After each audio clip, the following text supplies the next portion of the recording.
Assalamualaikum warahmatullahi wabarakatuh. Maryam adalah wanita terbaik sepanjang masa. Wanita terbaik dalam kurun sejarah wanita, dari Hawa hingga kelak yang terakhir, entah siapa. Banyak kaum Hawa mencari idola dan suri teladan. Namun mereka tidak tahu siapa kiranya yang pantas diteladani. Yang lain, ada yang punya idola, tapi terkadang hanya latah dan salah langkah. Apakah wanita muslimah tahu tentang Maryam? Tahukah wanita muslimah bahwa Allah telah memujinya sebagai wanita dalam peradaban manusia? Allah Subhanahu wa Ta'ala berfirman, dan ingatlah ketika malaikat Jibril berkata, "Hai Maryam, sesungguhnya Allah telah memilih kamu, mensucikan kamu dan melebihkan kamu atas segala wanita di dunia yang semasa dengan kamu." Quran Surat Ali Imran ayat 42. Dialah pemuka kaum wanita di surga. Dari Aisyah radhiyallahu anha, bahwa Rasulullah shallallahu alaihi wasallam bersabda, pemuka wanita ahli surga ada 4, Maryam binti Imran, Fatimah binti Rasulullah shallallahu alaihi wasallam, Khadijah binti Khuwailid, dan Asiyah. Hadis riwayat Hakim 4853. Maryam, ayahnya adalah Imran, laki-laki saleh dari Bani Israel. Ibundanya adalah wanita salehah yang telah menyerahkan putrinya yang masih dalam kandungan untuk berkhidmat kepada Allah Subhanahu wa Ta'ala.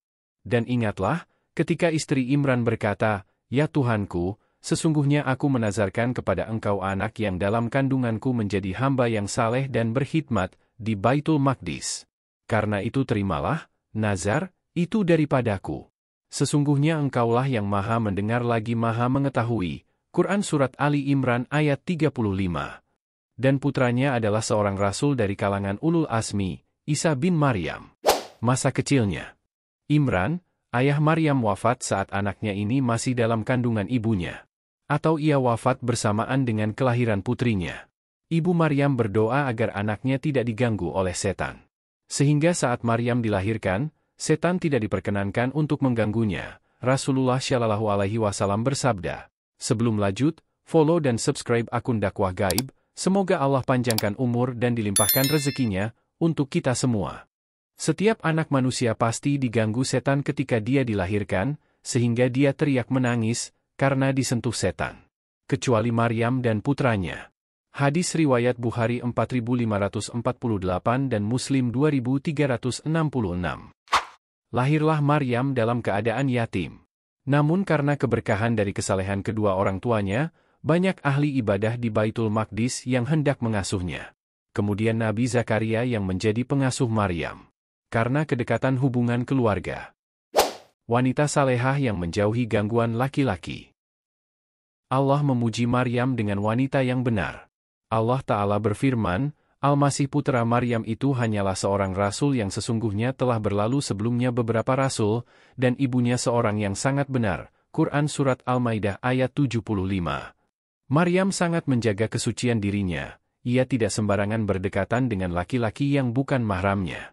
Ia tidak menggoda laki-laki dan juga menjauhi godaan mereka. Apakah wanita tergoda dengan laki-laki? Ya, karena secara naluri, wanita pun memiliki ketertarikan kepada laki-laki. Dan wanita yang baik adalah yang menjaga diri untuk membuat laki-laki tak tergoda dan menjaga diri dari godaan laki-laki. Pernah suatu ketika Jibril datang kepada Maryam. Datang dalam fisik laki-laki yang sempurna. Namun Maryam tetap menjaga dirinya. Allah Ta'ala berfirman, maka ia mengadakan tabir, yang melindunginya, dari mereka, lalu kami mengutus ruh kami, Jibril, kepadanya, maka ia menjelma di hadapannya, dalam bentuk manusia yang sempurna.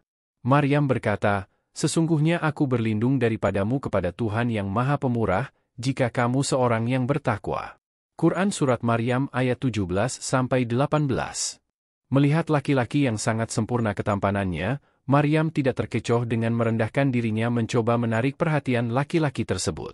Ia malah berlindung kepada Allah dan meminta laki-laki tersebut menjauh. Hingga akhirnya Jibril mengatakan, "Iya, Jibril," berkata, "Sesungguhnya aku ini hanyalah seorang utusan Tuhanmu, untuk memberimu seorang anak laki-laki yang suci." Quran Surat Maryam ayat 19. Barulah Maryam tahu bahwa laki-laki tersebut tidak bermaksud menggoda dan mengganggunya. Dan ia juga bisa menjaga diri darinya. Ternyata ia adalah malaikat yang Allah utus untuk menemuinya. Pelajaran yang bisa kita ambil adalah, hendaknya wanita muslimah menjadikan Maryam sebagai salah satu teladannya. Janganlah menjadikan orang-orang yang di bawah beliau sebagai teladan. Apalagi dari kalangan non-Islam. Agama kita yang mulia banyak melahirkan sosok-sosok wanita tangguh. Mereka hebat dalam menjalani kehidupan dunia, memiliki cita-cita tinggi di akhirat, dan taat kepada Rabb mereka, Allah Subhanahu wa Ta'ala. Sudah seharusnya wanita muslimah menjaga diri dari laki-laki. Karena itulah kemuliaan. Jangan tertipu dengan ungkapan bahwa kehebatan wanita itu karena mampu menaklukkan laki-laki dengan rayuan. Parameter wanita muslimah bukanlah Cleopatra yang mampu menaklukkan para pembesar dunia dengan tipu dayanya. Contohlah Maryam.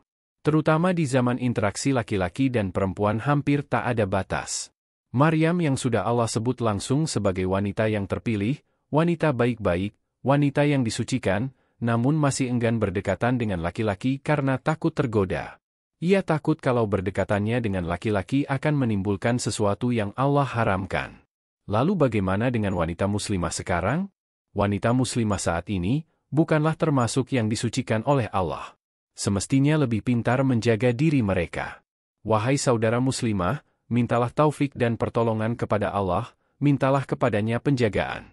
Penjagaan kesucian diri dan kehormatan sebagai seorang muslimah.